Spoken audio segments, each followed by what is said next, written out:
Hello, magandang araw po sa inyong lahat. Kumusta po kayo? Ano man ang inyong pinagkakaabalahan, maaari po bang ako'y inyong samahan sa ating gagawing talakayan? Pero bago po tayo magpatuloy, maaari na po kayong mag-subscribe sa ating YouTube channel, Madam Issue na dapat alam mo. Mga ka-issue, nalalapit na po ang midterm election na gaganapin po sa 2025.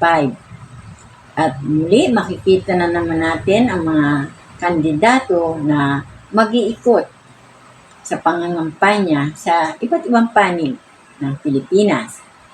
At kasama na po dito ang mga senatorial candidates na mga ngampanya.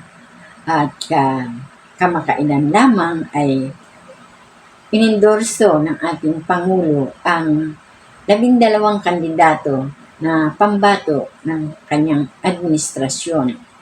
Ito po ay nagmumula sa mga 5 partido na nakipag-alyansa sa partido ng ating Pangulo.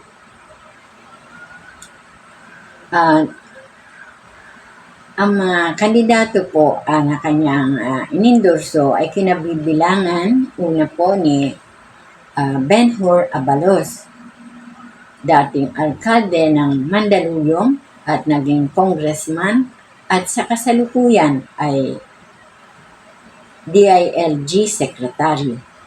Number 2, Abby Binay, Mayor ng Makati, at ang kanyang laging mensahe, dapat hindi pwede ang pwede na. Dapat better. At number 3, Ting Lacson, dating ex-military officer at dating isa sa magaling na senador natin na at ayon sa ating presidente ay katulad niya ay sinasabuhay din ni Ting Lacson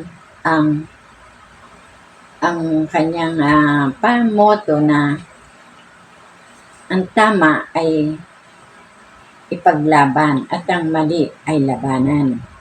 At number 4, Lito Lapid.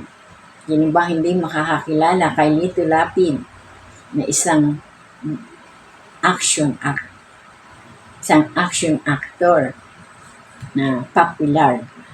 Naging gobernador ng kanyang lalawigan Pampanga at sa kasalukuyan ay naging senador. Number 5, number 6, Amy Marcos, naging gobernador ng kanyang lalawigan at naging senador at higit sa lahat, siya ang nakatatandang kapatid ng ating Pangulo. Number 7, Manny Pacquiao, popular bilang pambansang kamao at mahal ng mga masang Pilipino at isa rin sa mga naging senador na At number 8, Bong Revilla Jr., dating gobernador, naging pinuno ng ahensya ng gobyerno at sa ngayon ay senador, re-electionist po rin siya. At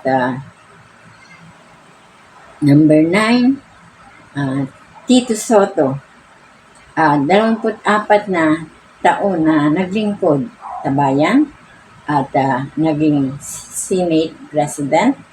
Ang kanyang kakayahan ay hindi matatawaran.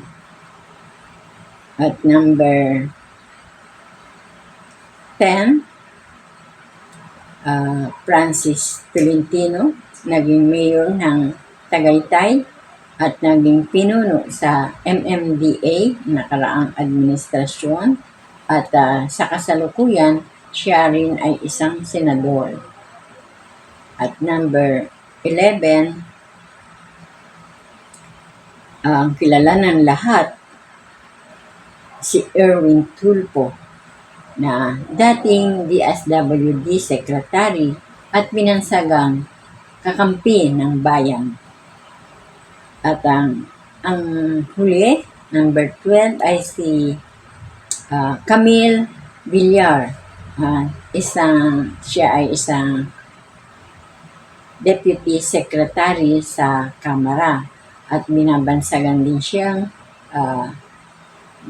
bagong boses ng bagong bukas. Yan po ang 12 senador na inendorso ng ating Pangulo Ferdinand Bongbong Marcos Jr. Pero itong huli po ay sa huling balita ay kumalas si Amy Marcos sa partido ni Pangulo dahil sa kanyang dahilan na ayaw niyang malagay sa alanganin ang kanyang kapatid na si Pangulong Marcos at ayaw niyang siya ay mag-alinlangan ang kanyang mga tunay na kaibigan.